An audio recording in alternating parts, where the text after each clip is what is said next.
Hello guys বন্ধুরা, চলে আসলাম নতুন ভিডিও নিয়ে। অ্যান্ড আজকের ভিডিওতে আমরা যেটা শিখবো সেটা হলো 3 amazing do at home camera techniques, যেটা আপনি নিজে বাসায় বসে করতে পারবেন। এই লকডাউনে বোরিং না হয় এগুলি আপনি করতে পারবেন। সো আজকের ভিডিওটা এই কারণে জোস, কারণ এই টেকনিকগুলি হচ্ছে ইমেজ ম্যানিপুলেশন টেকনিক। আর এটা আপনি ইজিলি আপনার বাসার যে কোনো পুরোনো ওল্ড ফোন যেগুলো আপনার পড়ে আছে, অ্যাটলিস্ট 2015 থেকে যে ফোনগুলি বের হয়েছে সেগুলিতে কিন্তু এই এফেক্টটা আপনি আরামে করতে পারবেন। আর আপনার যদি হায়ার এন্ড ফোন থাকে তাহলে তো ভালোই। জাস্ট এজ অ্যান এক্সাম্পল, এই ভিডিওতে আমি ইউজ করছি আমার স্যামসাং গ্যালাক্সি J7 প্রাইম ফোনটা।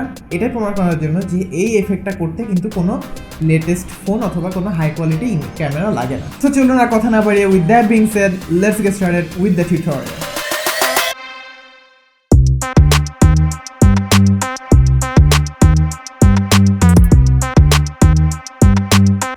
ওকে, সো আপনার প্রথম কাজ হচ্ছে আপনার বাসা ব্যালকনিতে অথবা বাগানে চলে যাওয়া, যেখানে আপনার ফুল পাবেন। যদি আপনার ব্যালকনিতে এরকম কোনো ফুল বাগান যদি না থাকে তাহলে কিন্তু আপনার বাসার ছাদেও যে এই ফটোশ্যুটটা করে আসতে পারেন। আর যদি ছাদেও না থাকে তাহলে কিন্তু যে কোনো নার্সারিতে গেলেও কিন্তু একই জিনিসটা আপনি করতে পারবেন। ফোনটাকে একটু ফুলের কাছে নিয়ে যেয়ে ফুলের উপর একবার ট্যাপ করলে দেখবেন যে ফোনটা ওই ফুলের উপর ফোকাস করবে। আর ফোকাস করলে কি হবে, পিছন দিকটা ফুলের ব্লার হয়ে যাবে। আর এই রকম ম্যাক্রো শটটাই কিন্তু আমাদের চাই। তো এরকম একটা শট তুলবেন, তারপর কি করতে হবে, একটা জিনিস মাথায় রাখবেন যে যখন আপনি নিজের ছবিটা তুলবেন, মানে নিজেকে ফুলের উপর বসানোর জন্য, সেই সময় এটা খেয়াল রাখতে হবে যে ফুলের ছবিটা যে অ্যাঙ্গেল আর যে এলিভেশনে তুলেছেন সেই ঠিক অ্যাঙ্গেল আর এলিভেশনটা যেন আপনার ফটোশ্যুট করার সময় মানে সেম থাকে। তো আমার এই এক্সাম্পলে আমি যেভাবে ফটোটা তুলেছি, দেখবেন যে ফুলের যে ছবিটা যে অ্যাঙ্গেলে তোলা ঠিক একই অ্যাঙ্গেলে কিন্তু আমি আমার নিজের ফটোটা তুলেছি। এই ফটোটা কিন্তু আপনি আমার ফ্যামিলি অথবা ফ্রেন্ডদেরকে বলে তুলাতে পারেন। আমি এই ভিডিওতে আমার মাকে দিয়ে আমার ছবিগুলি তুলাইছি। When you are ready with your shot and your main shot, let's jump into Adobe Photoshop to edit them.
এভাবে আপনি দেখতে পাচ্ছেন যে প্রথম আমাদের shot ready. Let's go to number 2। Number 2 তে আমরা জাস্ট একই সেম জিনিসটা করব, বাট নাম্বার 2 তে আমরা কি করব, আমরা এমন একটা কর্নার খুঁজবো আমাদের রুমের অথবা আমাদের স্টাডি টেবিলের, যে কর্নারে আপনি বসে অথবা শুয়ে অথবা হেলান দিয়ে সেখানে বসে থাকতে পারেন। তো আমি এখানে ইউজ করলাম আমার টেবিলের উপরের এই স্পটটা। এখানে আপনি আপনার ফোন রেখে ফোকাস করে ছবি তুলবেন, এবং এখানেও সেই ঠিক একই জিনিসটা মাথায় রাখতে হবে যে ফটোর যে ক্যামেরা অ্যাঙ্গেলটা আর ক্যামেরা এলিভেশনটা সেটা যেন সেম থাকে। যেমন এখানে আপনি দেখতে পাচ্ছেন যে একটু বাম সাইড থেকে তোলা, from the subjects perspective. So ঠিক একইভাবে আমি আমার মাকেও বলছিলাম যে ঠিক এখানে বসে এভাবে একটা অ্যাঙ্গেল থেকে আমার ছবিটা তুলতে। তখন আমি কি করলাম, আমার রুমের যে কোনো একটা ওয়াল অথবা যে কোনো কর্নার, আপনার রুমের দরজার সাথে হ্যান্ডেল দিয়ে বসতে পারেন এবং একটা ফটো ক্লিক করবেন। Then let's bring this 2 photos into Adobe Photoshop.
Third পিকের জন্য আমরা হুবহু সেম জিনিসটা করবো। জাস্ট এখন এই পিকে আমি কি ইউজ করছি, আমি আমার স্ট্যাপলার ইউজ করছি। তো এই ক্ষেত্রে আপনি আপনার স্ট্যাপলার না ইউজ করে আপনি কিন্তু আপনার পেন ইউজ করতে পারেন, পেন্সিল ইউজ করতে পারেন, আপনার মার্কার ইউজ করতে পারেন, অথবা দেখাতে পারেন যে আপনার বইটা ধরে আছে এভাবে।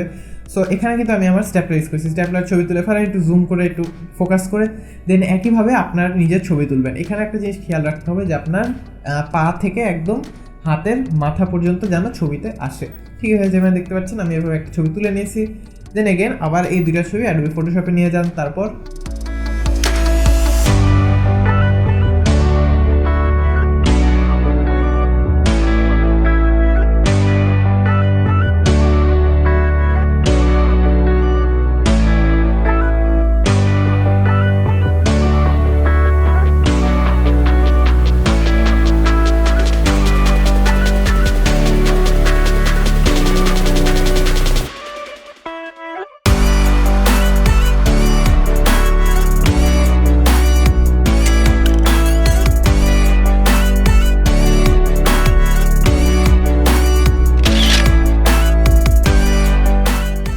সো এই ছিল আজকে ভিডিও 3টি amazing do at home camera technique. যদি ভিডিওটা ভালো লাগে থাকে তাহলে অবশ্যই লাইক, শেয়ার এবং সাবস্ক্রাইব করবেন, আর নোটিফিকেশন আইকনটা অন করে রাখবেন পরবর্তী ভিডিওসের জন্য যদি আপনি নোটিফিকেশন পেতে চান। সো আজ এই পর্যন্তই। আমি নক্ষত্র and your watching NRT studio.